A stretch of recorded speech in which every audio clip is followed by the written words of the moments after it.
You know that feeling? You look at your wallet, you look at your grocery bill, and you just think, man, everything is getting so expensive. We all feel it. But how do we actually measure that feeling? Today, we're going to pull back the curtain on the CPI, the Consumer Price Index.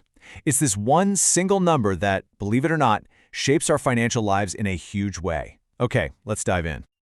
So, this is the big question, right? Your gas prices, your rent, that morning coffee. It all just feels like it's constantly climbing. But is that just a feeling, a sort of collective anxiety we all have? Or is it a cold, hard reality that we can actually measure with data? Well, if you feel this way, you're definitely not alone. Complaining about how much things cost is pretty much an American pastime. It goes way, way back. But, to really get a handle on what's happening, we need to move past just complaining. We need a tool. And that tool is the Consumer Price Index, or the CPI. It's the number you hear about on the news all the time when they talk about inflation. And its origin story? Well, it's actually pretty dramatic. So what is this thing exactly? The easiest way to think about the CPI is like a giant imaginary shopping basket. And inside this basket are thousands of things a typical family buys. We're talking everything from milk and bread to a new pair of jeans, a gallon of gas, even a visit to the doctor. By tracking the total cost of the same basket month after month, year after year, we get a single number that's supposed to tell us how the cost of living is changing. Now, you might think the CPI was cooked up in some quiet university classroom, right? But nope. It was actually forged in the heat of a national crisis. We're talking World War I. Strikes at shipyards were threatening the entire war effort.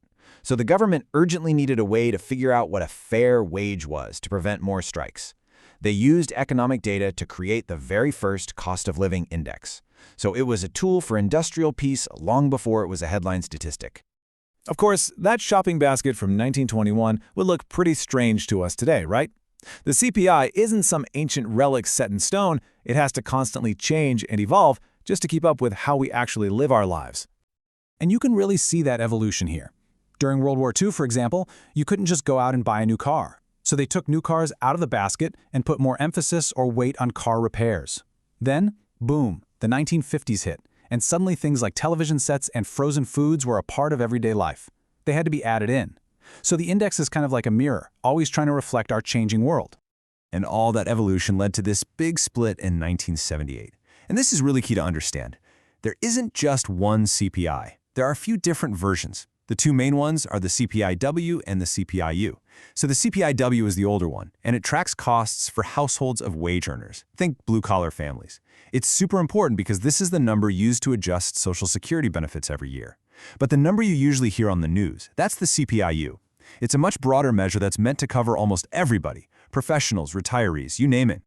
And it doesn't even stop there. They're always trying to make it more accurate. There's another version called the chain CPI, which tries to be a little more realistic about how we shop.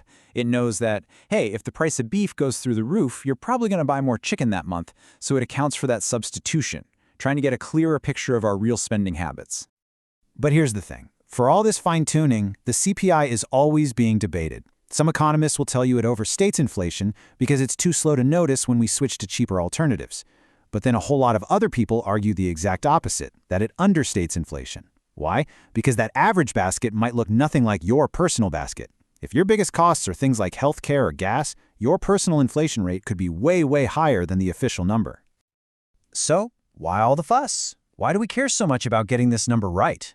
Well, because whether it's perfect or not, the CPI has a very real, very direct, and very powerful impact on your money. I mean it. This is not just some abstract number for economists to argue about. This is the mechanism that determines the cost of living adjustments for millions of people on Social Security. It's what the government uses to adjust our income tax bracket so we don't get pushed into a higher bracket just because of inflation. It's even a huge factor in negotiating wages in union contracts. This number really, really matters. Which brings us right back to where we started. If our paychecks and our benefits are so often tied to the CPI, why does it so often feel like we're just treading water? Or worse, like we're actually falling behind? This quote right here, it just nails the problem, doesn't it? In a country that's all about the promise of getting ahead, of opportunity, just keeping up can feel like you're losing. And this feeling that so many people have, well, it has a name. It's called wage stagnation.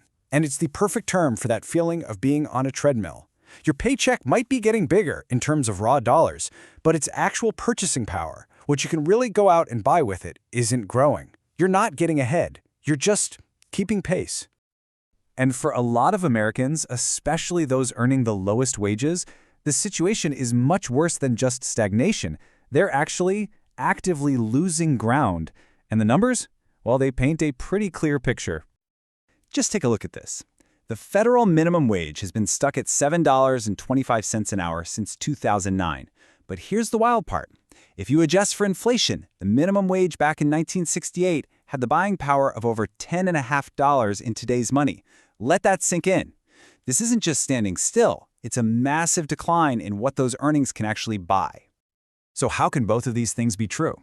How can we hear that incomes overall are keeping up with inflation, but so many people feel like they're falling behind? The answer, really, is that the gains haven't been shared equally. Not even close. Most of the real growth in wages over the last few decades has gone straight to the highest earners, while for most everybody else, wages have stayed pretty flat. And that leaves us with this fundamental and kind of uncomfortable question. If the CPI, our main tool, our most important metric for understanding the cost of living, tells a story that just doesn't line up with the real lived experience of millions of people, then what are we missing? And maybe more importantly, what should we be measuring instead?